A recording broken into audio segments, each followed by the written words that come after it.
Yang di depan. Stadiumnya dikesinikan. Bapak, boleh bisa diam. Boleh? Nanti tayang di mana? Di grup. Yang grup. Yang itu aja. Live YouTube. Kayak gini loh. Kalau mau tayang YouTube nanti saya say dulu para followersnya. Oh iya. Udah. Ya, training. Nah. Gak kelihatan. Yang ini, yang agak tinggi dengan kerelaan hati agak geser ke belakang dikit. Yang belum tinggi. Boleh maju ke depan. Kalau kayak gitu biasanya capek nanti. Karena nanti saya akan praktek sampai jam 6. Wah, sampai menunggu buka ini. Aman, kita udah buka. Oke, kita mulai ya. Ya, kita mulai. Apa yang perlu dilakukan pertama, saya tidak menjelaskan dari mulai tahap berinteraksi ya. Saya anggap teman-teman sudah bisa semua di situ. Mulai dari persiapkan alat, apalagi persiapkan alat, cuci tangan, membaca rekam medis dan lain sebagainya, tutup privasi. Nah, saya akan coba langsung jelaskan ke yang tahap kerjanya. Oke, tahap berinteraksi yang paling penting apa? Validasi Setelah baca rekam medis, sebelum cuci tangan mungkin dianggap penting tapi bukan yang paling utama.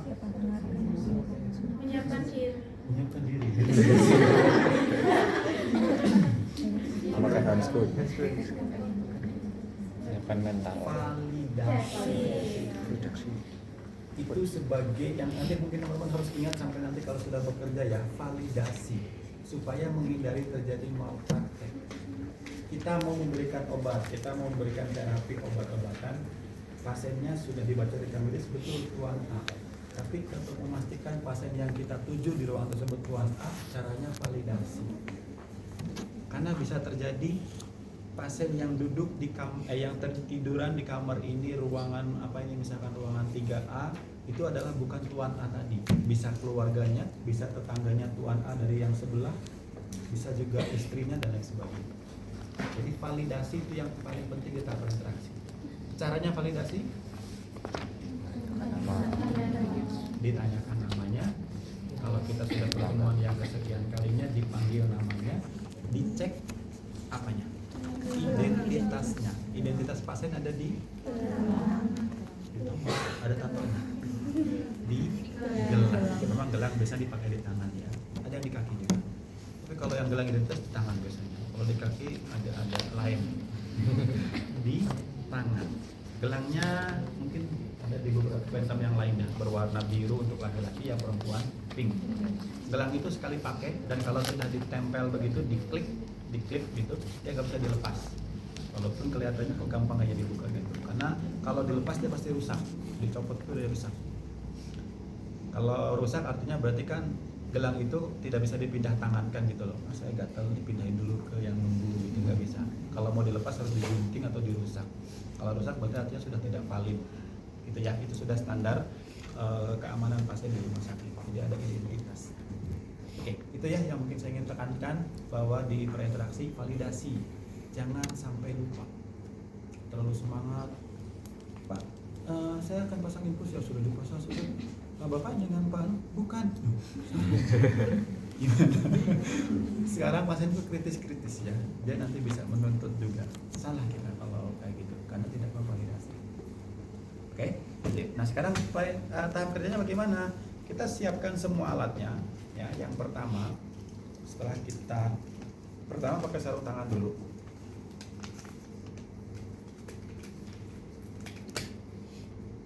Sarung tangannya cukup yang sarung tangan bersih ya, karena tadi ada bagian yang steril yang perlu kita jaga, hanya sedikit di tempat penusukan dan di selang infus. Oke.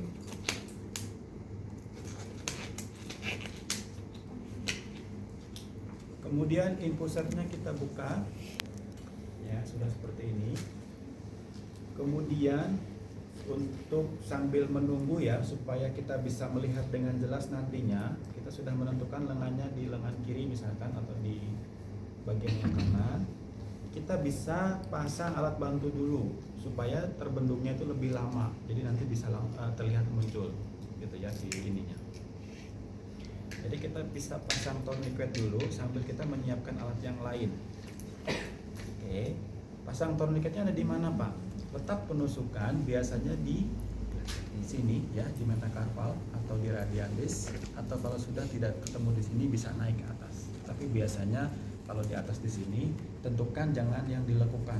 Kalau di misalkan yang terlihat di sini, ini ada ya. Kalau ambil darah di sini misalkan. Nah kalau ini kan biasanya kalau ini akan lebih tipis. Nah terlihat di sini. Jangan maksa kalau di sini. Kenapa kira-kira? Kasihan pasien. Jangan membuat sengsara. Sudah sakit harus sama sengsara. Sengsaranya gimana Pak? Ya kalau dipasang di sini, pasien itu artinya nggak boleh kayak gini selama 24 jam dan berhari-hari. Nanti pulang dari rumah sakit tangannya gini. Ya, cari di yang lain. Kalau harus di sini lebih atas dikit atau ke bawah. Artinya kalau pas nekop itu dia nggak terganggu, gitu ya. Tapi biasanya umumnya kita akan utamakan di bawah dulu, di bawah. Kalau sudah tidak ketemu, kalau sudah tidak bisa dapat lagi ganti di tempat yang lain, tangan yang lain maksudnya, atau di kaki, gitu ya. Oke, pasang dulu di awal ini ya sampai sedang lah, jangan terlalu kencang ya karena sakit biasanya. Oke. Pasiennya suruh genggam atau latihan tadi olahraga, genggam, buka sampai kapan? Sampai siap menyiapkan alatnya. Pak, kita pasang infusnya ya Pak, Bapak supaya terlihat pembuluh darahnya. Coba latihan digerakkan dulu tangannya, genggam, buka, ya. Ya terus Pak dilakukan sambil kita siapkan, kayak gitu ya. Oke. Nah, alat untuk fiksasi ya, nanti kita setelah ditusuk kita butuh alat fiksasi. Ada dua, ini yang dicontohkan di sini ada dua. Yang pertama pakai yang manual. Kita kalau manual butuh HipaFix, butuh kasa, ya HipaFix dan kasa. Betadine sudah tidak digunakan lagi, cukup HipaFix dengan kasa saja. Atau alat yang lebih baru dari ini ya, apa namanya, ada 3M Tegaderm, dia film. Dia lebih praktis, lebih mudah, hanya tinggal ditempel saja begini. Ya nanti kita lihat. Nanti saya contohkan yang manual ya, yang Tegaderm nanti dipakai buat yang mau jadi probandus. Oke, disiapkan dulu semua. HipaFix kita butuh beberapa ya, yang lebar sedikit untuk menutup tempat penusukan, nanti yang kecil untuk fiksasi yang lainnya. Kemudian kasa, infusetnya kita buka, ya seperti ini. Didekatkan bengkok. Nah, infuset kita buka.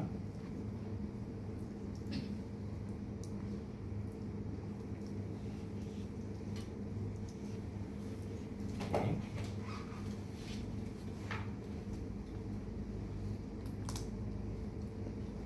Kita tusukkan di salah satu sisi ini ya, bisa dimanapun boleh, kiri atau ke kanan. Oke. Kemudian jangan lupa ini ditutup dulu ya, sebelum digantungkan tutup dulu nanti biar nggak kemana-mana. Ini ada roda ya, kalau nutup itu ke bawah, buka ke atas. Jadi kalau menutup diputar begini ya sampai ke bawah, jadi dia akan terjepit di situ ya. Oke, kemudian dibalik baru digantungkan.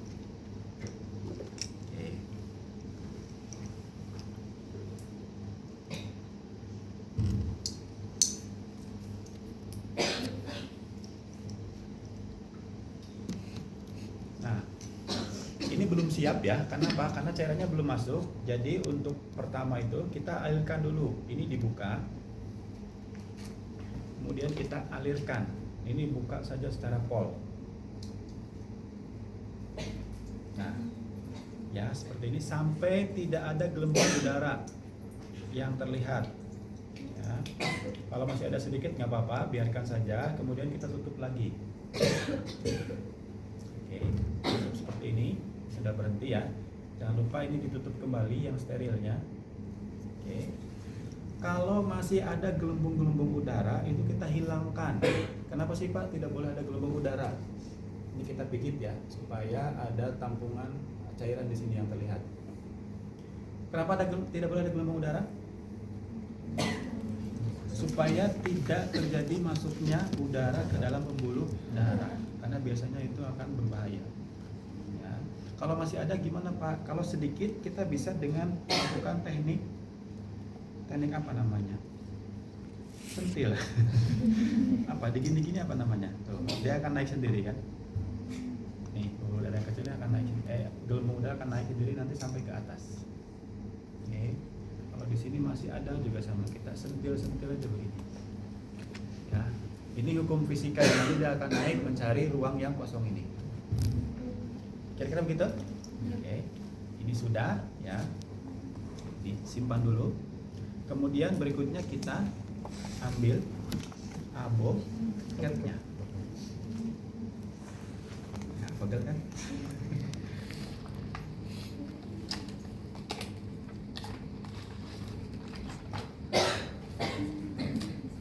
Oke, aboketnya sudah siap, tempat penusukannya juga sudah siap, pasanya tadi sudah disuruh menghafal ya. Nah, sekarang kita tentukan tempat penusukannya mau yang mana. Oke ya, tadi ini kalau mau biasanya ada kalau perawat-perawat yang baru ya, saya juga baru tahu salah satu tekniknya.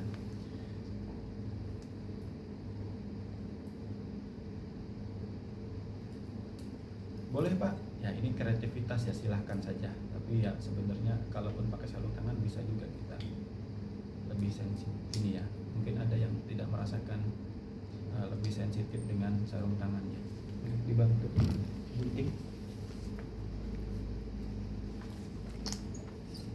Ini saya mau mencontohkan di beberapa tempat ada yang gini. Nah, saya baru tahu kenapa dibuat begitu, supaya bisa merasakan pembuluh darah Pak. Padahal sebenarnya kalau di ini juga kan bisa. Ya. Apakah boleh? Boleh. Yang penting nanti sterilitasnya tetap terjaga. Nah, di mana menjaga sterilitasnya di saat seperti ini? Oke. Kalau masih mau meraba-raba, boleh dengan cara begini. Ya, diraba. Nah, kalau di Phantom ini sangat mudah sekali, gampang karena biasanya ini pembuluh darahnya sebesar selang ini. Gampang banget. Ya ini di sini ya. Oke, ini di sana. Ya. Ini pakai jari yang disobek tadi silahkan, tapi nanti kalau mau ditusuk sterilkan. Ya, sterilkan. Jangan dipegang lagi. Jadi sterilkannya gimana? Sekali usap begini. Ya, boleh. Atau dengan cara teknik melingkar boleh. Gitu ya. Oke. Yang tidak boleh gimana? Setelah dibersihkan jangan dipegang lagi. Jadi gimana ya? Begini lagi. Artinya ini sudah tidak steril lagi. Kita butuh alkohol lagi, di swab lagi. Gitu ya. Paham ya? Oke. Jadi boleh silakan kalau mau ini pakai sensitivitas silakan. Kira di sini misalkan oke. Di swab. Gitu ya. Oke, selesai. Kalau kita sudah yakin, ambil aboketnya. Oke. Nah, cara pegang aboket itu, kalau saya biasanya ya, kalau sudah ini cara yang paling enak adalah begini. Ini dua jari, tengah dan telunjuk, letakkan aboketnya tegak lurus. Jari apa namanya, ibu jari untuk menopang ini ya. Kemudian yang lubang jarum itu yang tersayat ini ya, dia hadapkan ke atas. Jadi nanti ketika akan menusuk begini, gini ya. Oke. Nah, mendorongnya cukup dengan gini saja, nggak perlu digini. Membuat takut padanya. Jadi cukup gini saja. Ini akan mudah. Nah, nanti dulu latihan gini-gini ya tangannya ya. Kita latihan gini. Oke. Nah, cara menusuknya berapa derajat? 30. Maksimal 30. Kenapa tidak boleh lebih dari 30? Kalau dianalogikan ya, ini adalah pembuluh darah. 30 derajat itu kira-kira segini. Itu 30 itu masih aman. Dia tidak resiko untuk tembus gitu ya. Kalaupun jadi dia miring gitu ya. Tapi kalau lebih dari 30 derajat, 45 derajat misalkan seperti ini, dia terlalu tajam, menukik. Apalagi 90 derajat. Wah. Sangat resiko sekali ya, bocor nanti. Maka 30 atau 15 derajat. Kalau saya biasanya 15. Nah, pertanyaan berikutnya. Nah, pertanyaan berikutnya, cara menentukan derajatnya gimana Pak? Apakah harus diukur? Nggak usah. Ya, karena nggak akan dinilai harus berapa derajat. Terus caranya bagaimana Pak? Kebiasaan saya ini sudah merupakan hasil riset kecil-kecilan di sini. Kalau pegangnya tadi sudah betul dengan cara begini, atau bisa juga dengan 3 jari, ini jadi sebagai patokan. Jadi kalau kita mau nusuk, tinggal letakkan saja ini di ini pasien, apa namanya, lengan pasien. Nah, ini sudutnya sudah saya perkirakan 15 kurang lebih, ya paling 15 lebih sedikit atau berapa. Nah kalau tangan yang lain gimana Pak? Sama, coba aja ya, pada tangan sendiri-sendiri coba ya. Jadi kira-kira seperti ini ya, ini ditempelkan aja begini, jangan ngangkat ya, tapi nempel. Kalau ngangkat gini kemungkinan bisa lebih, tapi kalau gini pas. Nah, kalau gini pas, oke. Terus ditusuknya gimana Pak? Cukup gini aja kan? Tusuk kan? Nah, ada caranya, sebentar ya sebelum menusuk ya. Ada cara menusuk nanti, teknik ya, satu teknik yang mungkin sudah disebutkan supaya menghindari terjadi adanya kebocoran. Jadi saat nusuk itu jangan masukkan semuanya jarum, tapi masukkan dulu apa? Sepertiga jarumnya atau ujungnya saja. Sampai benar-benar pembuluh darah itu tertusuk. Tandanya apa Pak? Berwarna merah. Ya.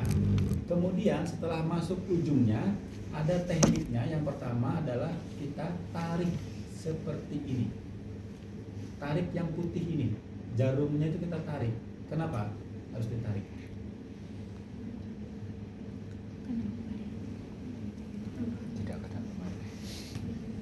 Ujungnya kalau kita tidak tarik kan masih tajam dia. Kalau kita bayangkan dia masuk di sini, kalau ujung ini tajam, ketika kita agak lebih tenaga sedikit, dia bisa merobek yang lainnya. Tapi kalau kita tarik, ujung yang di sini menjadi tumpul. Ini ya, kan? Jadi dia tumpul. Jadi kalaupun kita lebih tenaga mendorong, mau kita cari itu, dia nggak resiko tertusuk, ya, kayak gini kan? Paham? Oke, nah jadi itu ada teknik, salah satu teknik yang digunakan supaya tidak gampang bocor pembuluh darahnya ya. Jadi ini letakkan, kemudian kita tusuk ya, oke,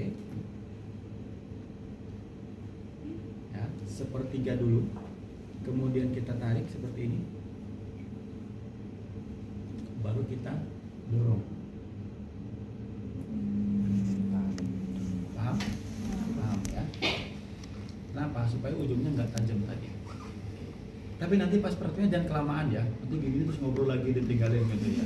Biasanya cepat kalau lagi praktek seperti tinggal. Ini kan lagi menjelaskan ya. Jadi, oke. Kalau sudah yakin sudah masuk itu dengan tandanya ada darah yang tertampung di sini, maka kita tinggal siapkan selangnya. Oke. Kita buka. Kemudian lepaskan tourniquet wetnya ya. Ini dilepas. Kemudian kita sedikit tekan di sini supaya menghindari terjadi adanya darah yang tercecer ya. Walaupun sebenarnya kadang masih ada juga yang mancur gitu ya. Tapi kalau ditekan begini akan meminimalisir. Tekan, ambil jarum yang tajamnya, simpan di bengkok, kemudian sambungkan. Oke. Kemudian alirkan. Kalau tepat pada pembuluh darah, dia biasanya akan lancar, tetesannya akan lancar. Oke, tinggal kita alirkan sedikit. Kalau ini, nah begini berarti dia oke, sudah aman. Tutup dulu, jangan lupa. Tutup sepertiga bagian saja, misalkan begini, bagian masih netes. Kemudian berikutnya tinggal kita apa? Fiksasi. Fiksasinya gimana Pak? Caranya Pak? Kalau yang manual kita tinggal begini ya. Kalau manual agak ribet memang sedikit.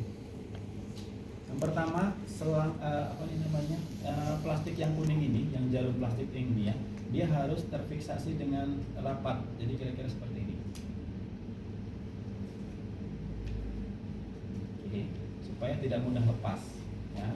Kemudian kalau mau ditambahkan dengan bantalan kasa yang sudah diberi salep bisa, jangan betadine yang penting ya. Kalau betadine biasanya akan perih. Ya, kalau situ masih ada betadine ya, lupa saya belum koreksi. Kemudian ini kita letakkan di mana? Tempat penusukan ini. Ini kan tempat penusukannya ya. Oke, letakkan seperti ini. Kemudian kita tutup dengan kasa, Hipafix.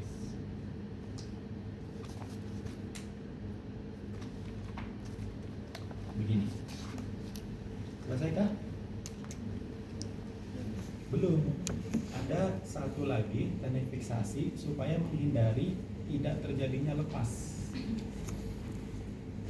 Kalau hanya seperti ini sudah aman sebenarnya, tidak apa-apa. Tapi kalau misalkan tangannya lupa ya, gerakannya tidak terkontrol, dia tertarik. Kalau dia tertarik begini kan otomatis langsung ke sini tekanannya, jadi dia bisa lepas, tercabut. Nah, maka kita butuh salah satu cara untuk membuat fiksasi di tempat lain. Jadi caranya ini diluruskan, ini ditekuk sini, kemudian ditempel di sini. Nah, sekarang bedanya ini. Kalaupun nanti ini tertarik, yang tertahan di sini, bukan langsung di ini. Paham ya? Oke. Jadi kira-kira ini. Bukan variasi ya, bikin sirkuit gitu ya. Bukan, tapi ada fungsinya. Fungsinya untuk apa ini? Kalaupun dia nanti ada gerakan-gerakan tertarik kan akan di sini tertahan. Kalau satu kurang, tambahkan lagi boleh. Itu ya kira-kira. Jelas? Selesai. Gampang kan? Gampang. Tinggal kita atur tetesannya. Nah, tetesannya sesuai dengan kebutuhannya. Berapa tetes per menit? Nah, sekarang pertanyaannya, kalau dibutuhkan pasien ini 20 tetes dalam 1 menit, berarti gimana Pak caranya? Jadi hitungnya boleh secara langsung atau penyederhanaan. Secara penyederhanaan kita bisa pastikan itu akurat ya. Jadi kita, kalau misalkan dalam 1 menit butuh 20 tetes, kira-kira berarti gimana cara ngitungnya? Kalau disederhanakan, kalau 15 detik berarti berapa tetes? Tinggal 20 dibagi berapa? 5. Jadi nanti tinggal lihat di jam 15 detik. Jam 15 detik itu ada 5 tetes. Kalau 5 tetes segini kan kebanyakan. Dikecilkan lagi. Oke.